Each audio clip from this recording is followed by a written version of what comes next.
एक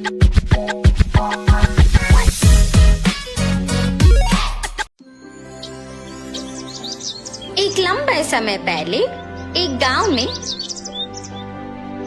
चंद्रैया और शकुंतला नामक पति पत्नी रहते थे। वो दोनों लालची स्वभाव के थे। चंद्रैया बहुत सारे भैंसों को पालते उनका दूध उस गांव वासियों को बेचता था। उस सारे गांव में सिर्फ चंद्रैया दूध बेचता था और वो दूध में बहुत सारा पानी मिलाकर बेचता था। इतना ही नहीं, वो कम से कम उन भैंसों के बच्चों को भी पीने के लिए दूध नहीं बचाता था। एक दिन जब चंद्रैया दूध लेके गांव को बेचने जाता है, चंद्रैया, तुम्हारे दूध में दिन प्रतिदिन पानी की मात्रा ज्यादा हो रहा है। तुम्हारे पास इतने भैंस होने के बावजूद तुम पानी क्यों मिला रहे हो? अगर तुम्हें पसंद है तो मुझसे दूध लो, वरना नहीं। मैं यही दूध किसी और को भी दे सकता हूँ। ऐसे गुस्से से बात करके वहाँ से चला जाता है।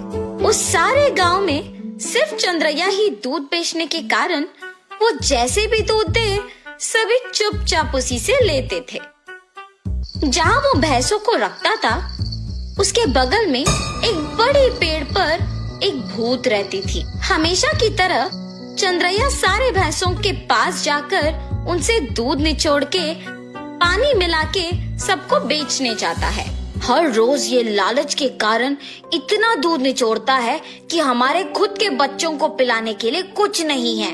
इतना ही नहीं, हम हर रोज देखते हैं कि वो दूध में पानी मिलाता है। हम बचपन से उसी के पास बड़े हुए हैं, इसलिए हम कुछ नहीं कर पा रहे हैं, लेकिन हमें उसे एक सबक सिखाना ही होगा।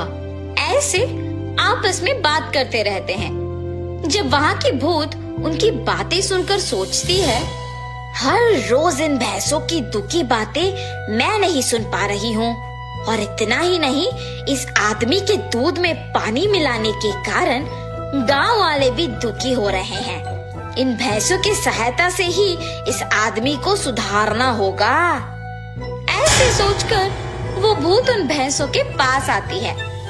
तब मैंने तुम सब की बातें सुनी है। अगर तुम लोग मेरी बात सुनोगे तो तुम्हारे मालिक को सुधार सकते हैं। कौन हो तुम? तुम हमारी बातें सुन सकती हो? मैं एक भूत हूँ, इसी पेड़ पे रहती हूँ। मैं हर रोज तुम्हारी बातें सुनते रहती हूँ। हम तुम्हारी बात सुनेंगे, मगर वादा करो कि तुम हमारे मालिक को कुछ नहीं करोगी, सिर्फ उन्हें एक सबक सिखाओ, बस। ठीक है, तुम्हारे मर्जी के अनुसार उन्हें कुछ नहीं करूंगी। ऐसे कह के हमेशा की तरह चंद्रैया उनसे दूध निचोड़ने जाता है।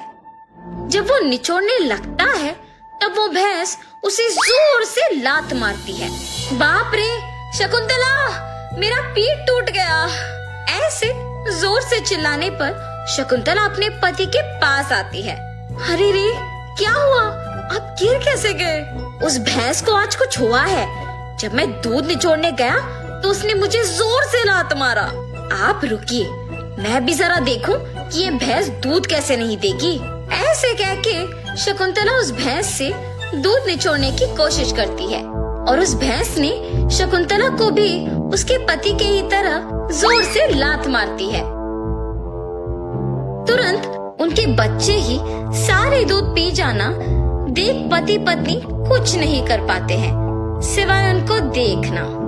अरे रे, सारा दूध सिर्फ ये बच्चे पी रहे हैं, कुछ तो कीजिए।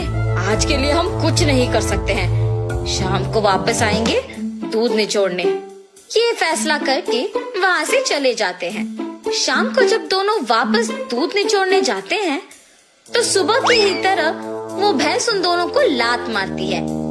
ये देख पति पत्नी दोनों डर के मारे घर चले जाते हैं। ऐसे कुछ दिनों तक भैंस उन्हें दूध निचोड़ने नहीं देती है और सारा दूध सिर्फ अपने बच्चों को पिलाती है। सुनिए, कम से कम हमारे उपयोग के लिए तो दूध निचोड़ के आइए ना। बाप रे, हम अगर इस गांव में भी दूध नहीं दे पा रहे हैं तो भी ठीक है, मैं तो उस भैंसों के पास नहीं जाऊंगा। वहाँ के भैंसों में से एक को कुछ तो हुआ है, इसीलिए हमें दूध निचोड़ने नहीं दे रही है और सिर्फ उसके बच्चों को दूध पिला रही है। उतना चाहिए तो तुम खुद निचोड़ने जाओ। बाप रे, मैं अकेले? नहीं नहीं, हम दोनों मिलके दूध निचोड़ने की कोशिश करते हैं। चलिए ठीक है, कल सुबह जाएंगे। ठीक है जी। भैंसों के पास जाते हैं। शकुंतला, पहले तुम जाओ। ऐसे कहने पर शकुंतला उन भैंसों के पास जाके दूध निचोड़ने की कोशिश करती है। जब वो निचोड़ने की प्रयत्न करती है तो वो भैंस जोर से लात मारती है। बिना दूध दिए अपनी पत्नी को लात मारने के कारण चंद्रैया को गुस्सा आता है और वो एक डंडे से भैंस को मारने लगता है। मेरी पत्नी को दूध निचोड़ने नहीं दोगे तुम? हाँ?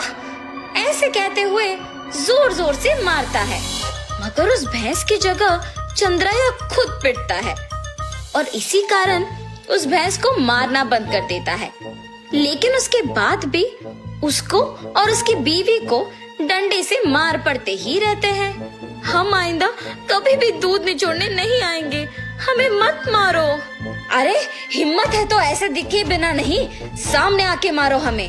ऐसे कहने पर वो भैंस अचानक एक भूत के रूप में बदल जाती है। मैं ही तुम लोगों को मार रही थी। सिर्फ कुछ दिन दूध ना ले पाने के कारण और घर पे दूध ना होने के कारण गुस्सा होके तुम इस भैंस को मारने चले आए, तो फिर कुछ सालों से जो तुम सारे दूध को उनके बच्चों के लिए बचाए बिना ही ले जाके बेचने पर इन भैंसों को कितना बुरा लग रहा होगा। हाँ, आज से अगर कभी भी तुमने दूध में पानी मिलाया या फिर भैंसों के बच्चों के लिए दूध न बचाया तो मैं तुम्हें नहीं छोड़ूंगी। मैं यही रह के तुम पे नजर रखूंगी। हाँ, हमें माफ कर दो, आज से हम ये कभी नहीं दोहराएंगे।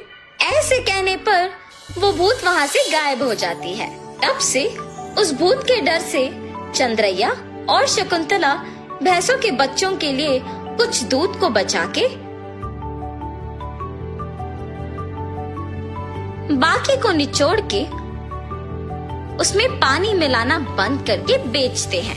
भैंस भी उनके मालिक के सुधारने के पीछे उस भूत के ही हाथ रहने का सच जान के बहुत खुश होते हैं।